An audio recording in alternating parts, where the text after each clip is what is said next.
Good morning, Jaguars, and welcome to our first live show today. We are excited to have our student speaker up first, so give a really big, warm Jaguar welcome to Ms. Tazira Butts. Good morning, Tazira. Good morning. Good morning. Thank you for being here. We're super excited to chat with you a little bit, and getting started today is going to be huge. How are you feeling right now, knowing that your undergrad journey is about to come to a close? I'm a little nervous, to be honest. I feel like I spent the last 4 years building a routine and like getting settled in here. So knowing that I'm about to close this chapter and start a new one, it's a little nerve-wracking because I don't really know what to expect. But I am happy to celebrate everything I've done for the last 4 years. Yeah, it's definitely going to be a big celebration, especially with you as one of our student speakers. But going back to your student experience a little bit, like you've had a really big presence on campus. You've been an RA and worked in housing and residence life, Alpha Kappa Alpha, 1828 ambassador. What has it been like wearing so many different hats for the university? It's definitely been, I'm trying to think of a good word.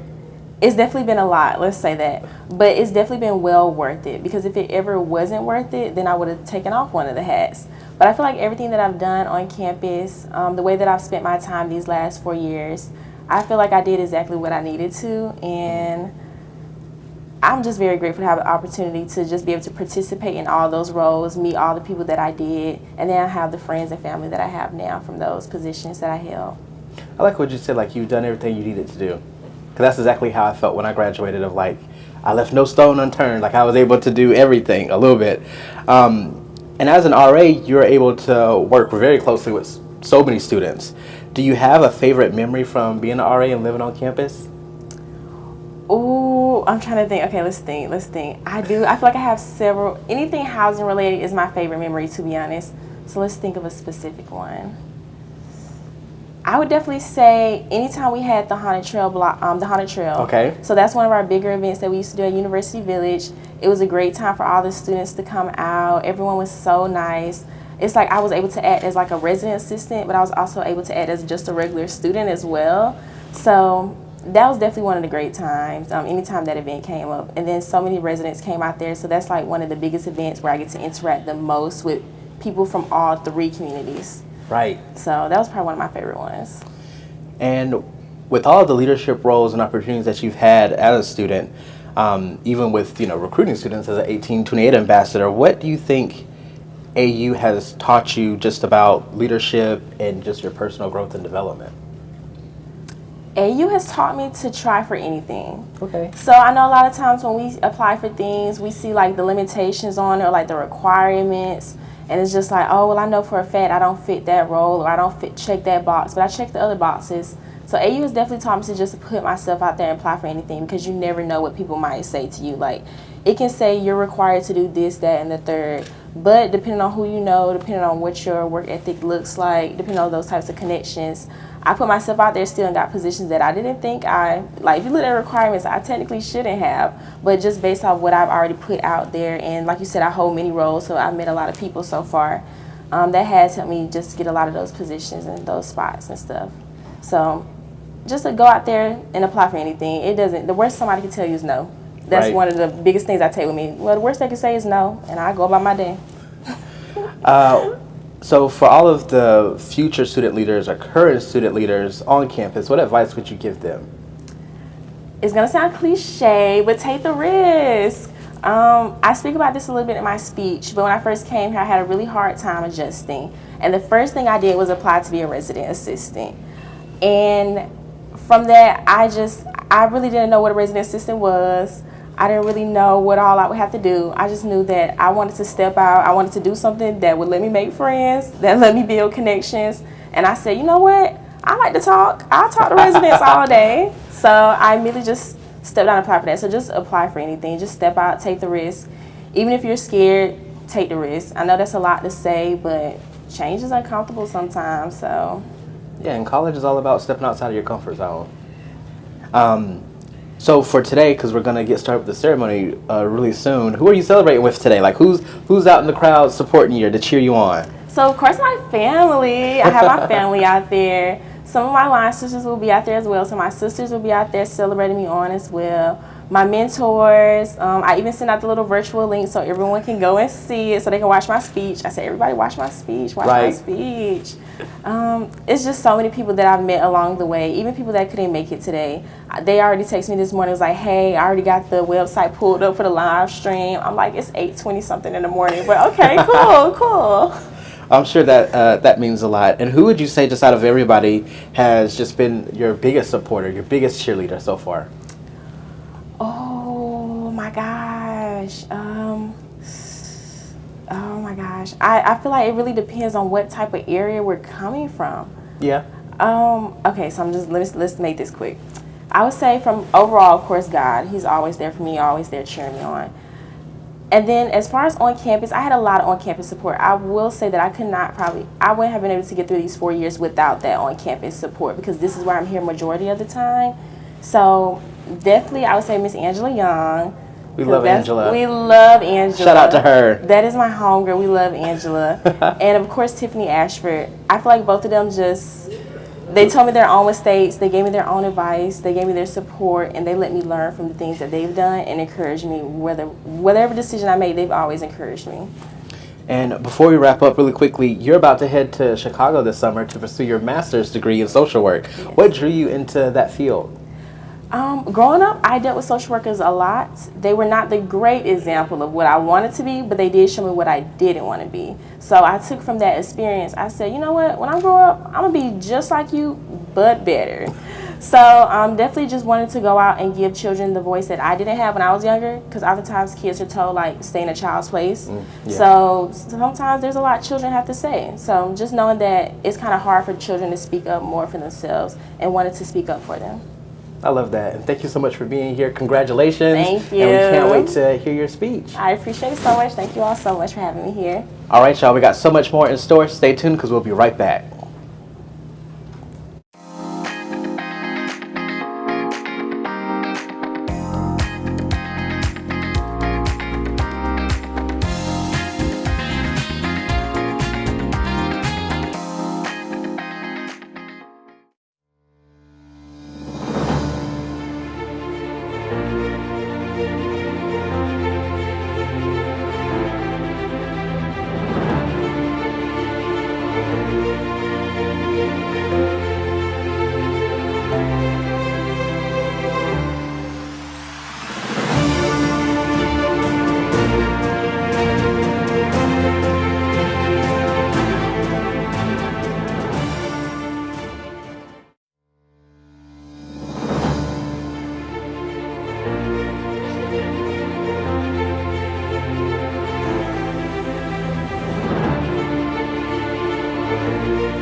And we're back. All right, y'all. We have a very, very special guest to chat with us before the show starts. She is our keynote speaker and national host, and along with some other titles. So give a warm Jaguar welcome to Vera Stewart. Good morning. Thank you. I'm so happy to be here. Oh, thank you for being here. We're super excited to have you as our keynote speaker.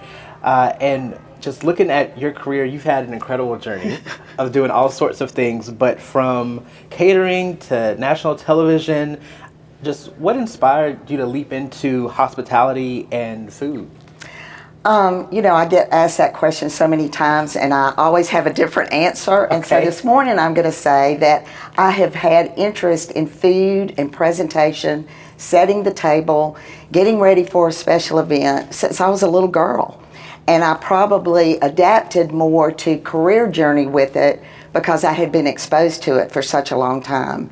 And honestly, when you think about how people travel to different areas in their career that have nothing to do with their degree, having gotten a degree in home economics, and now 41 years later, I have a business that I still am passionate about, I evidently made the right choice. Yeah, I think so. And with many of our graduates and newest, soon-to-be newest alums are starting their own career journeys today, what would you say is like a life lesson you learned from early on in your career?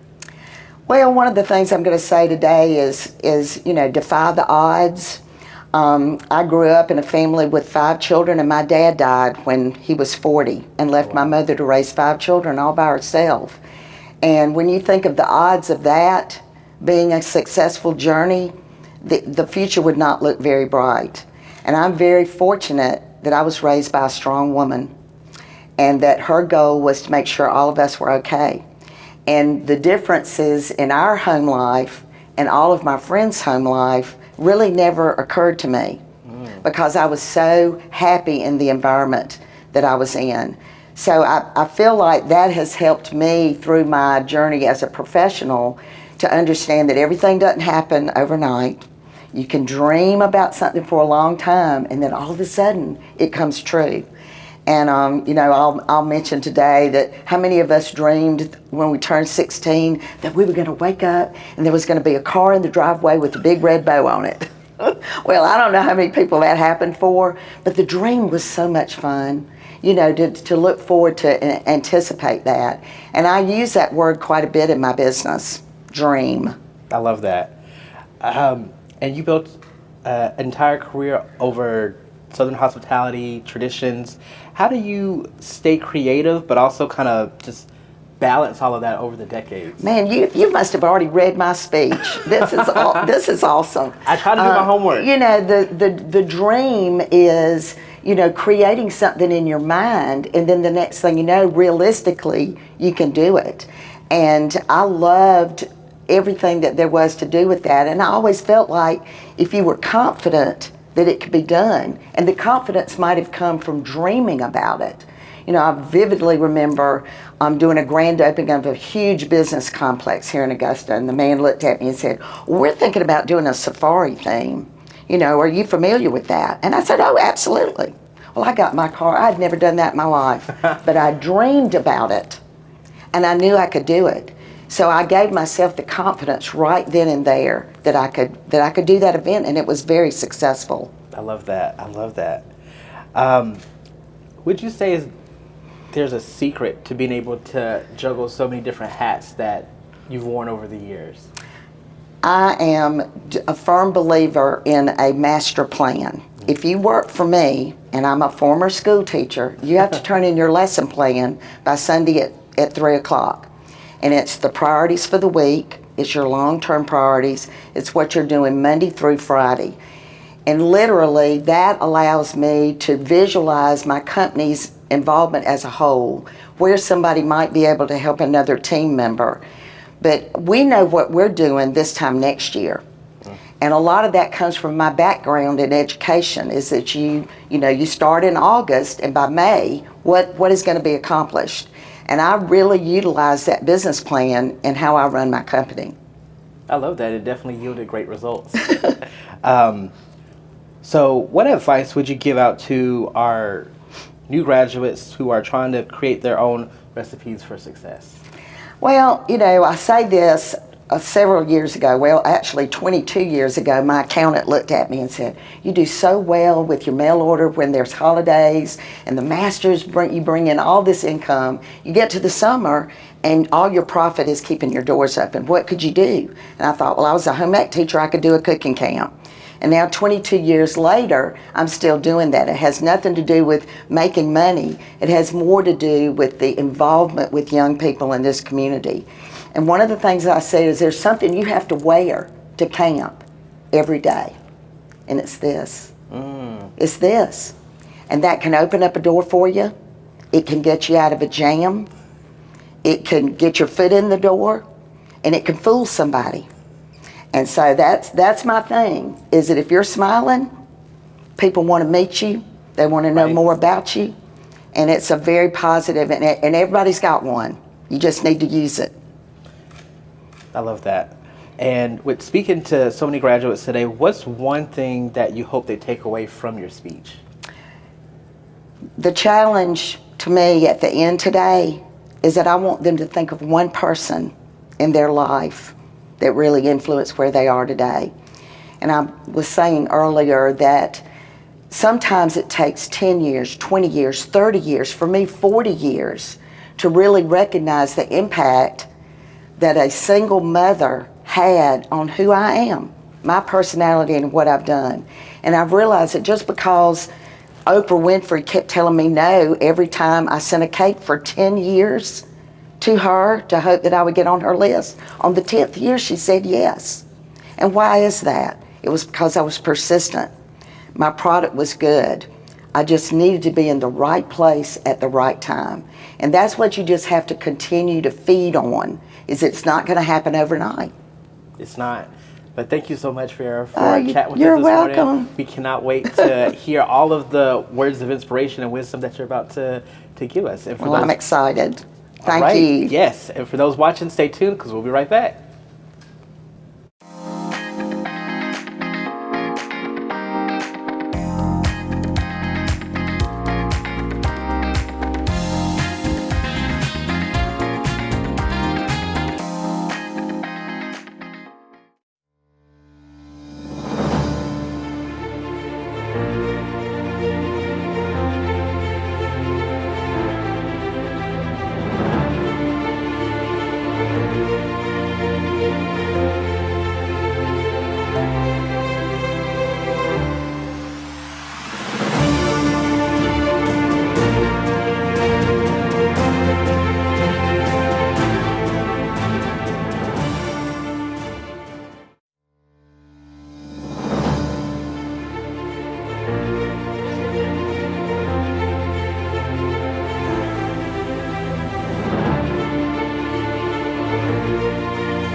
All right, y'all, we are back with another very special guest for our last segment of this morning. She has been involved in a little bit of everything, so we're excited to talk to her. So give another warm, juggle welcome to Miss Mia Lucas. Good morning, Mia. Good morning. Thanks for having me. Thanks for being here.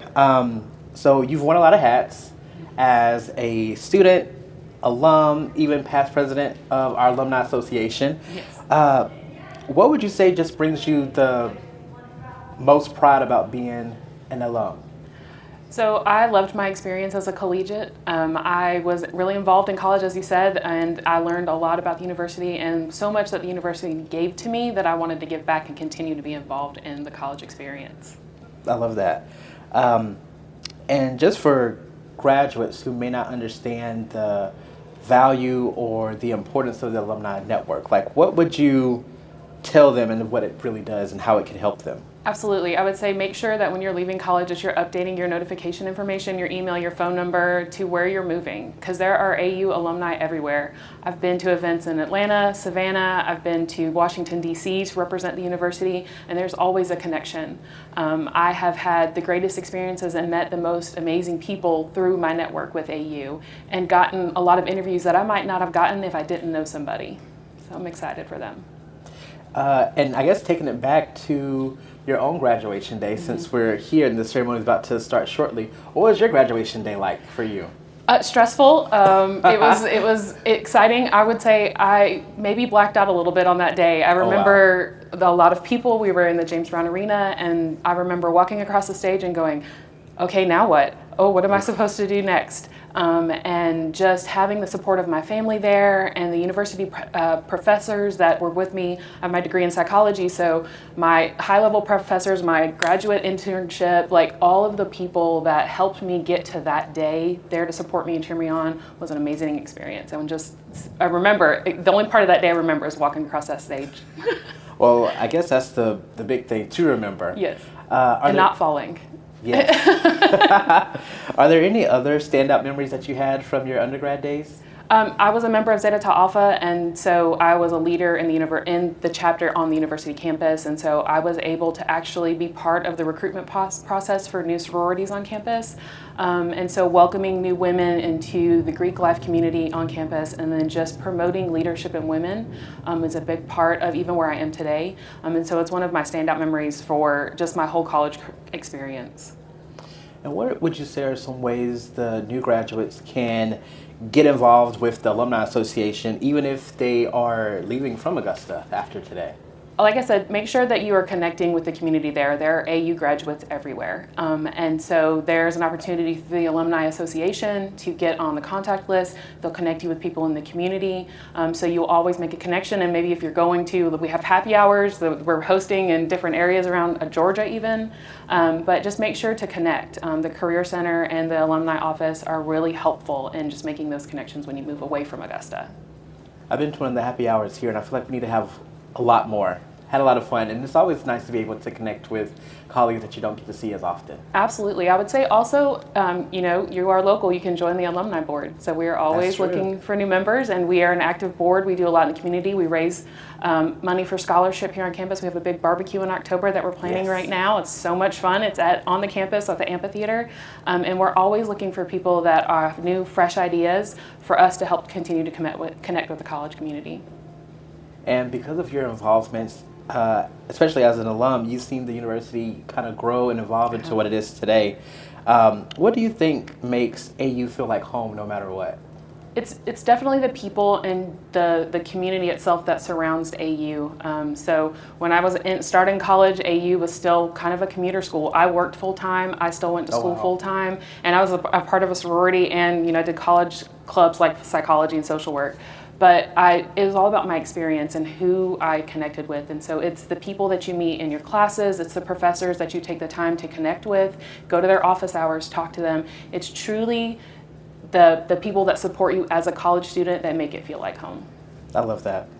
And so we're about to wrap up here. What would you say to the class of 2025 as they get ready to toss their tassels? I would say take every experience. I would say take every risk, but also remember your own mental health. Mental Health Awareness Month is May, and it is a big part of being successful is just knowing to focus on yourself in all that you do.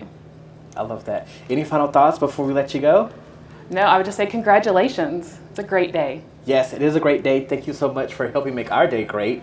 And for those watching, the ceremony is about to begin, so we will see y'all very soon. We're probably going to run downstairs so that we can celebrate our own graduates. So thank you guys for tuning in. We'll be back at 1:30 for our last round of live show. So we'll see you then.